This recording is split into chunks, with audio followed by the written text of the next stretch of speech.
Buena, a gente tem que tomar um cuidado muito grande para que a gente entenda que existe uma linha indivisível entre os assuntos políticos, os assuntos jurídicos, os assuntos econômicos e a nossa vida.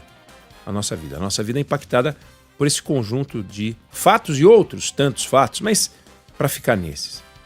Então, assim, pergunto, existiria Jair Bolsonaro na presidência da República sem a Operação Lava Jato?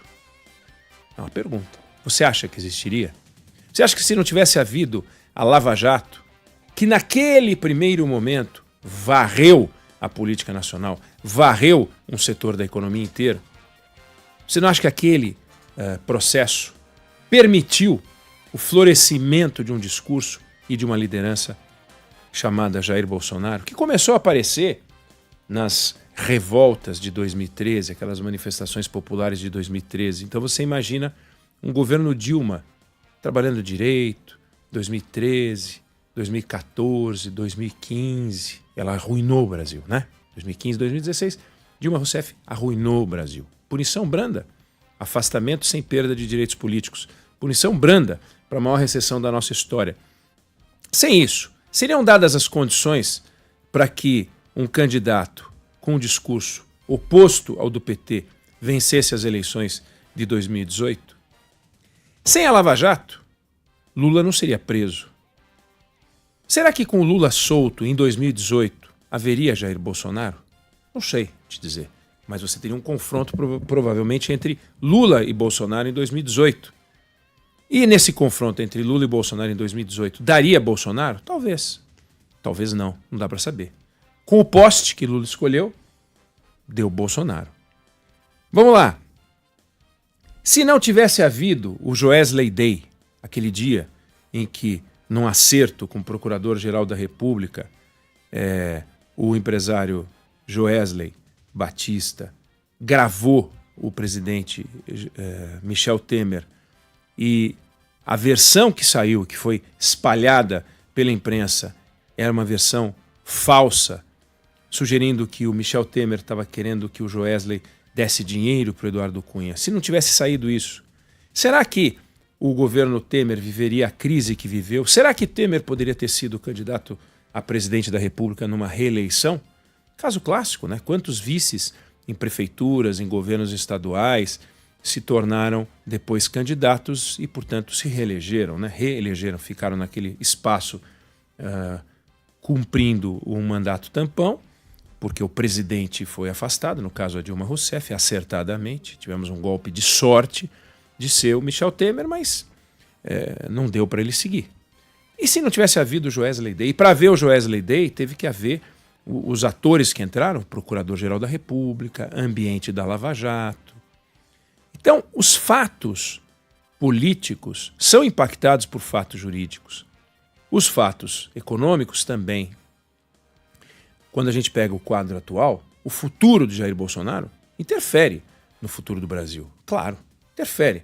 Bolsonaro foi alvo de uma denúncia pesadíssima, a mais pesada que um presidente da República na nossa história recente conheceu, tentativa de golpe de Estado. Não tem nada mais grave, né?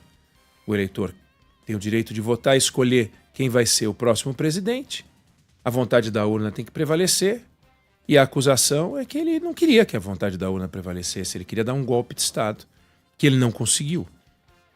Então ele está sendo julgado por isso.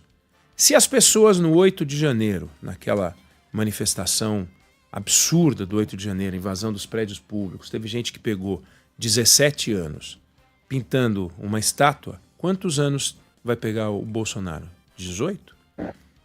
Não, né? Vai ser condenado a quanto? Alguém tem dúvida que ele vai ser condenado? Então, o futuro do Jair Bolsonaro interfere nas placas tectônicas da sucessão do presidente Lula. A força do Lula com um candidato, o Jair Bolsonaro, que aliás já estava inelegível, mas vamos imaginar que ele não tivesse. A inelegibilidade dele não passava pela prisão, ele poderia não ser candidato, mas está zanzando pelo Brasil solto. E a perspectiva dele, se não acontecer nada de novo, é ficar preso por alguns anos. Lula foi preso por 580 dias. Ele vai ficar preso alguns anos. E como a ficha limpa diz que são 8 anos de inelegibilidade encerrada a pena, significa que é o enterro político de Jair Bolsonaro. O enterro eleitoral de Jair Bolsonaro. Então, os fatos, eles se misturam. Mas não é porque os fatos se misturam que a gente tem o direito de parar de olhar para aquilo que realmente interessa. Aquilo que realmente interessa é o que desses fatos jurídicos, econômicos, políticos interferem na nossa vida. Porque senão a gente cai na agenda do STF, a gente cai na agenda do colunismo, a gente cai na agenda das discussões que interessam a meia dúzia de pessoas. Os detalhes do processo são importantes, são muito importantes para a gente entender o enredo. Está entendido o enredo. Está entendido o enredo. Agora, não dá para a gente cair no diversionismo. Então agora nós vamos ficar olhando para o lado errado, né? Muitos têm interesse de apontar o dedo para o lado errado. Olha só o que o presidente Lula falou. Quer dizer, o presidente Lula, assim como o Bolsonaro, tem explicações a dar. Bolsonaro tem explicações a dar sobre o processo dele. Lula tem explicações a dar sobre o Brasil. Olha o que ele falou hoje, quando estava no Palácio da Alvorada, Palácio Planalto, hoje em Brasília. Ele falou o seguinte, vamos ver. Eu não tenho o poder de falar pela justiça. O que eu vi pela denúncia que foi publicada ontem é que é grave, é muito grave.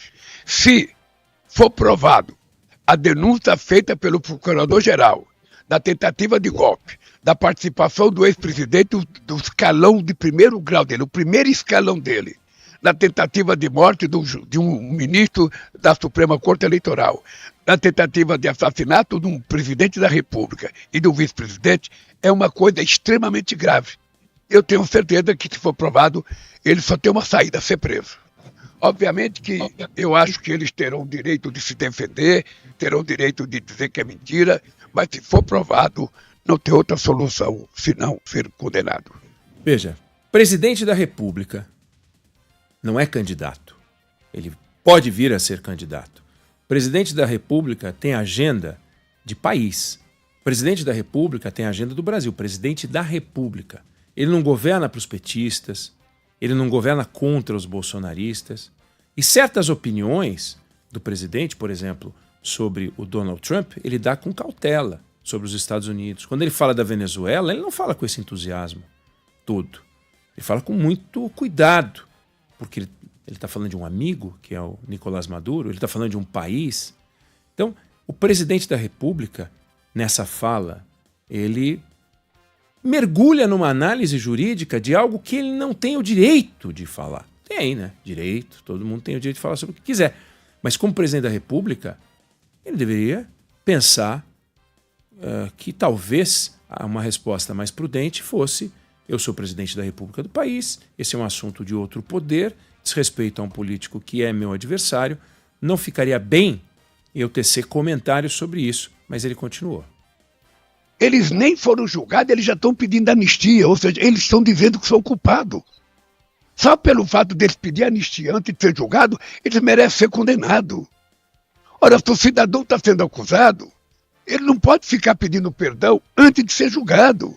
Ele tem que primeiro provar que é inocente. Ele tem que juntar prova, tem que ter advogado para juntar prova.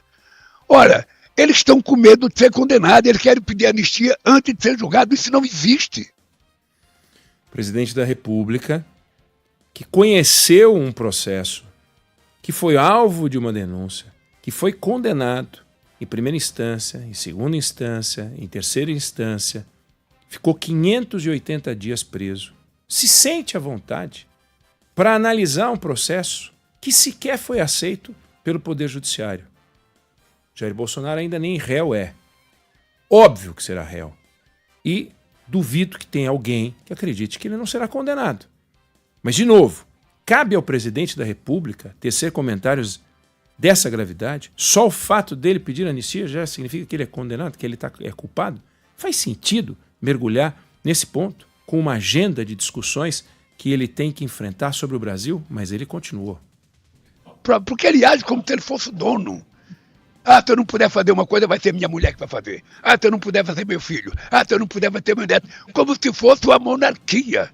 Como se fosse, sabe, uma coisa hierárquica que ele não só quer para ele, mas ele quer uma questão hereditária. Tá, e qual é o problema? Deixa o Jair Bolsonaro falar o que ele quiser. Quem está com a bucha na mão é o Jair Bolsonaro. O Lula conheceu a bucha. E falava, os advogados dele falavam, e ele ficava inconformado que ninguém ouvia. Ele ficava inconformado que o ambiente era de condenação. Ele ficava inconformado e ficou inconformado porque ele foi condenado, foi preso. Então, na condição de ex-condenado, ele sabe o que significa viver o que o Bolsonaro está vivendo. E eu não estou dizendo que Bolsonaro merece um respeito, tentou dar um golpe, a acusação é muito pesada, né? Mas o ponto que eu quero destacar é que, ainda que as linhas sejam indivisíveis, ainda que os assuntos econômicos, os assuntos sociais, os assuntos políticos e os assuntos jurídicos interfiram no nosso dia a dia, nós não podemos permitir que os nossos governantes, que o nosso presidente da República conduza a conversa para onde ele quer, querendo apontar o problema do Brasil como sendo o Jair Bolsonaro. Jair Bolsonaro era o personagem central e tinha que dar as explicações entre 2019 e 2022 para o Brasil. A partir de agora, ele tem que dar as explicações para o Supremo Tribunal Federal, não para o Brasil. Quem tem que dar explicações para o Brasil é o presidente Luiz Inácio Lula da Silva, que não tem que dar satisfações para o Alexandre de Moraes, tem que dar satisfações para nós. A fila do INSS está batendo em 2 milhões de pessoas. Nunca foi tão grande. É uma barbaridade que 2 milhões de pessoas não tenham, por parte do governo, uma resposta a um pleito, a um pedido de um direito. Pode ser um direito que ele não merece receber e tal, mas então negue. Mas resolva. A fila só aumenta. E o presidente Lula se comportando como se fosse um observador de seu governo, sem que ele seja, na verdade, o responsável pela solução. Está aí um Bolsa Família que custa 170 bilhões de reais. E ontem o Sandro Badaró deu aqui a notícia, que tinha sido publicada na imprensa, de que em 22% dos municípios, é isso, Sandro? O número de pobres registrado naquele município é menor do que o número de beneficiários do Bolsa Família. Então tem mais gente ganhando um direito social que deveria receber só por estar num grau de pobreza muito marcado, do que o número de pobres que tem no município. Tá certo isso, ministro Wellington Dias, do Desenvolvimento Social? Tá certo isso? Criar um programa de distribuição de quentinhas que assessores e ex-assessores do PT, de deputados políticos do PT, pegam para criar ONGs para distribuir as quentinhas e não entregam as quentinhas? Tá certo isso? E daí eles cancelam só as ONGs, que a imprensa descobriu. É razoável a gente ver os juros a 15%, resultado natural de um movimento do Banco Central em resposta ao desajuste fiscal. Insisto, só os apaixonados pelo presidente Lula e pelo governo conseguem enxergar um céu de brigadeiro, um momento extraordinário, algo maravilhoso nesse momento. Só os apaixonados pelo governo. Qualquer pessoa que faz conta e consegue acertar o resultado, do tipo 2 mais 2 dando 4, percebe que o quadro é preocupante. E aí, o presidente Lula fica falando e dando explicações e fazendo seus movimentos de candidato, vendo os números das pesquisas irem de mal a pior, tentando reagir, apontando o dedo para o Jair Bolsonaro, apontando o dedo para o preço do ovo, apontando o dedo para o preço da carne. Então o preço do ovo é culpa do exportador, o preço da carne é culpa do pecuarista. Nada é culpa do governo. Nada é culpa do governo. A gasolina é culpa do atravessador. Ele se saiu com essa na semana passada. Os atravessadores Porque a gasolina dobra de preço quando sai da Petrobras. Nós mostramos aqui. Na verdade, a gasolina triplica de preço quando sai da Petrobras. Na refinaria são cobrados impostos. 11 dessas refinarias são do governo, da Petrobras. 80% do petróleo refinado no Brasil é da Petrobras. E na refinaria, o governo federal e os estaduais recebem o mesmo tanto que a Petrobras recebe. Então, dos 3 blocos de preço, de terços do preço da gasolina, 1/3 fica com a Petrobras, 1/3 fica com o governo. O governo recebe 1/3. Ah, mas a carga tributária não é tão alta? Nem é, comparada à carga tributária do combustível em outros países do mundo. Mas então não vem falar que são os atravessadores, e aí o presidente vem falar em vender gasolina direto. Sabe, vender gasolina direto. A Petrobras vender gasolina. Aí ele pega e fala no GLP ainda pior. Muito pior. Porque no GLP ele sai da Petrobras ao valor e aí ele vai para 100 e tantos reais. Espera aí, a Petrobras não vende botijão. A Petrobras não invasa. A Petrobras põe com gasoduto, caminhão-tanque, o gás. E aí alguém tem que invasar, tem que pagar, tem que cobrar. Não existem os atravessadores. Sabe, essa figura sempre de um inimigo que está a fim de destruir o país. O que está faltando é o governo arregaçar as mangas e trabalhar. A impressão que dá é que o governo, percebendo que é muito mais difícil fazer o que tem que fazer, sem recorrer ao populismo, aqueles programas, soltamos agora os bilhões de reais para o programa Minha Vida, Minha Energia, Meu Tudo e tal, tudo com o nomezinho bonitinho, sem vendo que não dá para fazer isso, não dá para enganar, tem que governar. E governar dá um trabalho do cão. Governar é faxinar as contas públicas. Governar é reduzir as despesas. Governar é criar um ambiente pró-negócios. Cadê o ambiente pró-negócios que está sendo criado aqui no Brasil? Um governo que fica se estapeando internamente. Agora vamos fazer a reforma, agora vamos fazer a reforma ministerial. Agora vamos mudar a comunicação.